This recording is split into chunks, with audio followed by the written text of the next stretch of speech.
il veut violer la constitution ivoirienne. Merci. Pourquoi vous ne voulez pas ça? On est fatigué. On est là.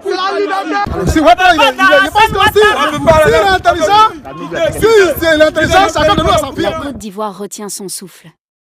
Dans l'ombre des grandes villes comme Abidjan, Bouaké, Daloa, Yamoussoukro, Korogo, Gagnoa ou encore San Pedro, quelque chose se prépare. Quelque chose de grand. Quelque chose de puissant. Salut à tous et bienvenue sur votre chaîne d'information de référence. Aujourd'hui nous allons vous amener du côté de l'Afrique de l'Ouest, plus précisément en Côte d'Ivoire où le peuple s'impatiente. Le peuple gronde. Un ultimatum de 72 heures est lancé. 3 jours pour que le président Alassane Ouattara quitte le pouvoir. Prenons acte de ce qu'a fait la Côte d'Ivoire et malheureusement la sanction est inévitable. À partir d'aujourd'hui, Alassane Ouattara est exclu. Si Ouattara il pense que s'il est intelligent, si c'est l'intelligence, chacun de nous a sa vie. 3 jours pour éviter l'inévitable. 3 jours avant que la rue ne parle, que les foules ne se soulèvent, et que la Côte d'Ivoire n'écrive, une fois encore, une page tragique de son histoire.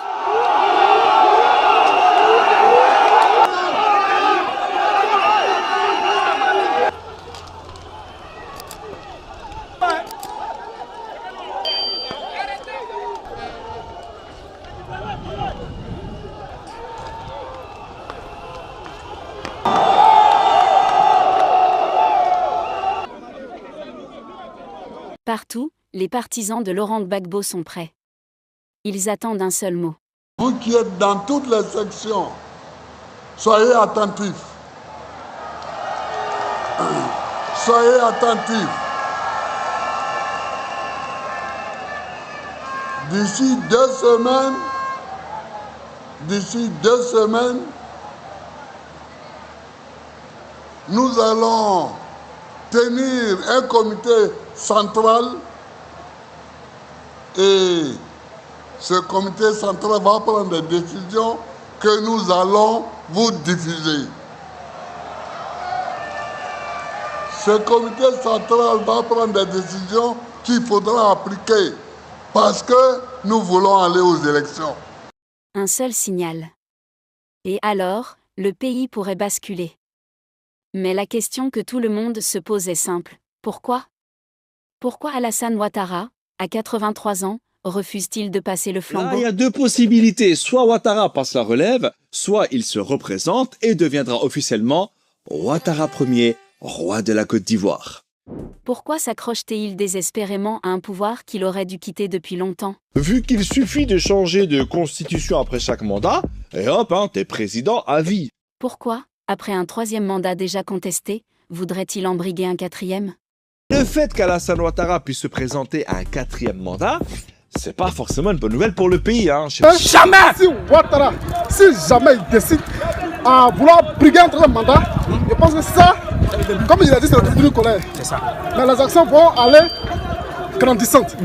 Ça, il faut que ce soit clair. C'est ça. Si Ouattara il pense que s'il est intelligent, si c'est l'intelligence, chacun de nous a sa vie en main.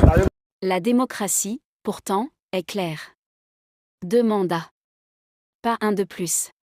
Mais moi, la question que je me pose, c'est si Ouattara se présente pour un 4e mandat, que vont dire la CEDEAO et la France?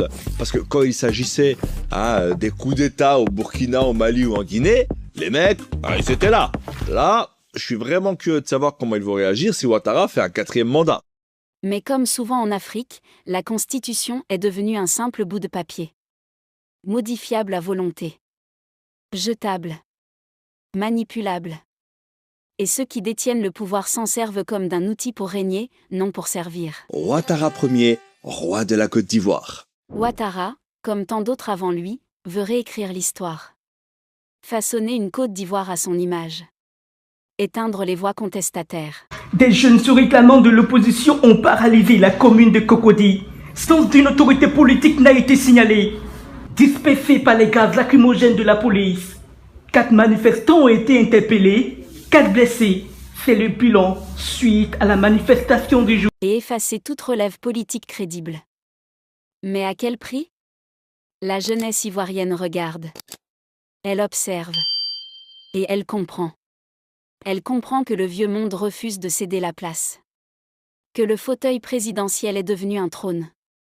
Que l'État est pris en otage par une génération qui n'a plus rien à prouver, mais qui refuse de partir. Et pourtant, l'histoire est formelle, aucun dirigeant ne peut défier la volonté du peuple éternellement. Aucune armée, aucun discours, aucune manipulation ne peut éteindre à jamais le feu d'un peuple déterminé. Car aujourd'hui, la Côte d'Ivoire n'a plus peur. Elle se tient debout. Elle refuse le silence. Elle réclame une alternance.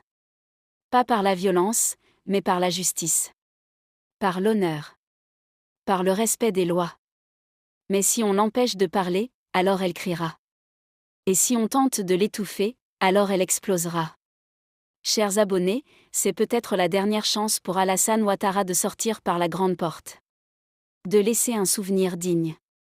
De céder la place, pacifiquement, à une nouvelle génération. Mais s'il ne le fait pas, alors l'histoire le fera à sa place. Et elle ne pardonne jamais. Nous vous invitons à partager vos opinions dans les commentaires.